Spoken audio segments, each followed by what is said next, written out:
충한다는 것, 충이 뭔가 한번 알아보겠습니다. 충이란 합하는 오행과 음양이 같은 오행이 합하는 오행을 극을 함으로써 합을 할 수 있도록 한계와 범위를 짓는 것이다 그랬습니다. 따라서 합과 충은 균형을 이룬 양과 음으로 합이 없으면 충도 없고 충이 없으면 합도 없다는 음양의 이치가 그대로 적용된다 그랬습니다. 그러니까 충은 합을 할 수 있도록 만드는 것이네요. 그렇죠? 합하는 오행과 음양이 같은 오행이 합하는 오행을 극을 함으로써 음양이 같은 오행입니다. 간목 그러면 경금이죠. 을목 그러면 신금이고 예를 들면 그렇다는 얘기죠. 합은 양간이 극을 하고 음간이 극을 받는 음양이 다른 극관계였지만 충은 음양이 같은 극관계다 그랬습니다. 합하고 차이점이죠. 합은 양간이 극을 하고 음간이 극을 받는 음양이 다른 극관계지만 충은 음양이 같은 극관계다 그랬습니다. 음양이 다르다 하면 균형을 이룬 하나의 오행이 형성되었음을 의미하는 것이고 음양이 같은 상태에서의 극은 강한 경계를 의미한다 그랬습니다. 그렇겠죠. 이는 남자와 여자는 음양이 다른 극관계로 합을 이룰 수 있지만 남자끼리 여자끼리는 경쟁 관계인 것과 같고 마치 건물이라는 강한 경계가 있어야 외부의 간섭을 막을 수 있으면 물론 가족만의 행복을 누릴 수 있는 것과 같다 그랬습니다. 아주 경계가 확실하게 단단하게 있는 것, 건물 자체는 그렇죠. 충의 유형을 보겠습니다. 합은 오합이지만 충은 아래와 같이 10충이다 그랬습니다. 양충을 보면 간무충, 병경충, 무임충, 병갑충, 임병충이고 음충은 을기충, 정신충, 기계충, 신을충, 개정충입니다. 충의 정의는 합하는 오행과 음양이 같은 오행이 합하는 오행을 극을 함으로써 합을 할 수 있도록 한계와 범위를 짓는 것이다 그랬습니다. 그럼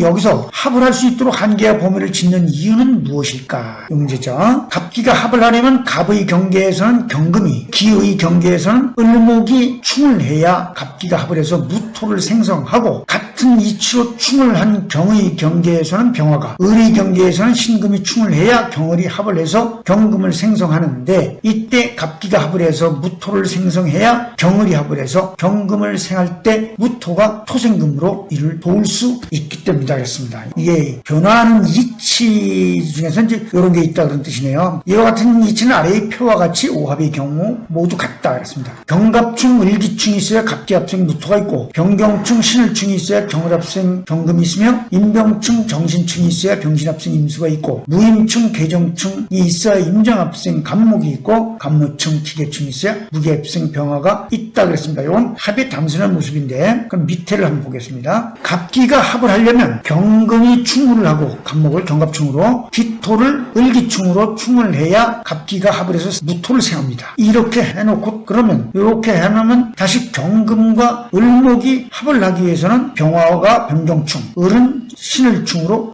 충을 하면 경을이 합을 해서 경금을 생합니다. 이때 갑기가 합을 해서 생한 무토가 경을합생 경금을 토생금으로 생한다 이런 뜻이죠. 그러면 이렇게 생하게끔 하기 위해서 충을 해가지고 합을 하게 만들어서 무토를 생하게 해놓고 자기네들도 합을 해서 금을 생하면 생을 받는다 그런 뜻이죠. 그러면 병화도 역시 신금과 합을 하려면 임병충, 정신충을 해서 해야 병신합을 해서 임수를 생하면 자기네들도 내려와서 임정합을 하려면 무임충, 계정충에 의해서 임정합을 하고 임정합생 간목이 되면 임수생 간목이 이루어진다 그런 뜻입니다. 그럼 역시 무계도 무계합을 하려면 간무충, 기계충에 의해서 합을 하게 되고 병화를 생하면 갑기합을 하려면 경갑충, 을기충에 의해서 합을 해서 토를 생하면 앞에 병화가 무토를 생한다.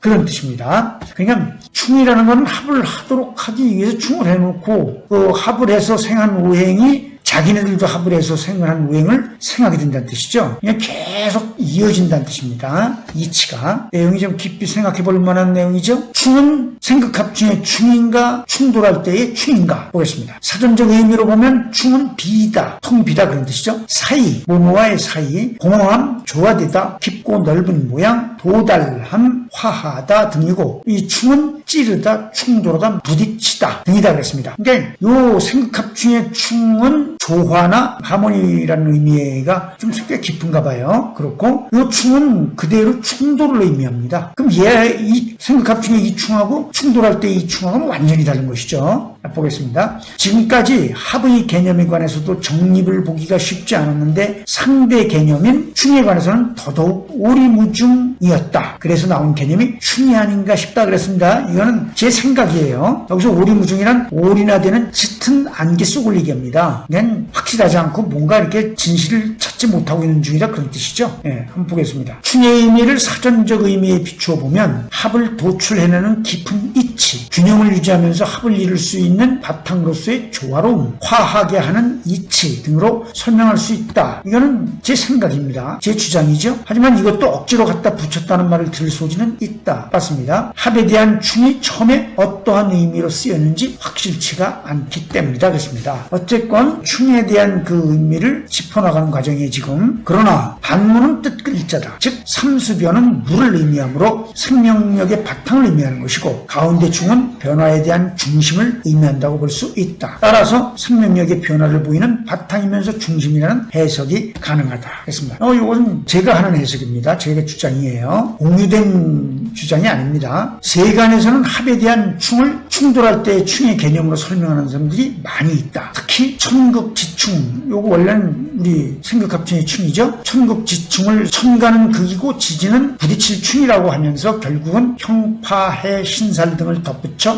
천극지충, 부딪힐 충을 써서 천극지충으로 마무리를 하는 모습을 흔히 본다. 하지만 분명한 것은 생극합충의 충과 부딪힐 충은 전혀 무관하다는 것이다. 그렇습니다. 천극지충은 천가는 오합, 십충, 오극이 함께 존재하면서 변화를 품고 있는 양의 기운이고 지지는 천간이 변화를 보일 수 있는 깊은 바탕으로서의 음의 기운, 즉 생명력으로서의 변화를 보일 수 있는 깊은 바탕으로서의 음의 기운, 그런 의미죠. 기운이라는 의미로 해석을 한다면 천극지충을 설파하신 선배님들의 참뜻에 한 걸음 더 가까이 간 것이 아닌가 싶다 그랬습니다. 물론 여긴 전부 지금 제 주장이죠. 왜냐하면 우리가 지금 공부하고 있는 음양과 오행으로 이렇게 점점 이어지는 이 내용 자체가요. 음양과 오행 그리고 간지, 천간과 지지, 지장간 등으로 쭉 이론 자체가 이어지는 것. 그것이 지금 바탕에 깔려서 이렇게 증명을 하게 되는 과정이에요. 지금. 그래서 천간은 극이고 지지는 충이다 그런 의미잖아요. 이게 그렇지 그런 의미죠. 그러면 천간은 극이고 지지는 충이다. 이 바탕이다 이런 의미예요. 그러니까 천간은 양이고 지지는 음이다 그런 뜻입니다. 지금. 그러니까 천간이 움직일 수 있는 바탕이 지지다. 그 말을 설명해 주는 거예요.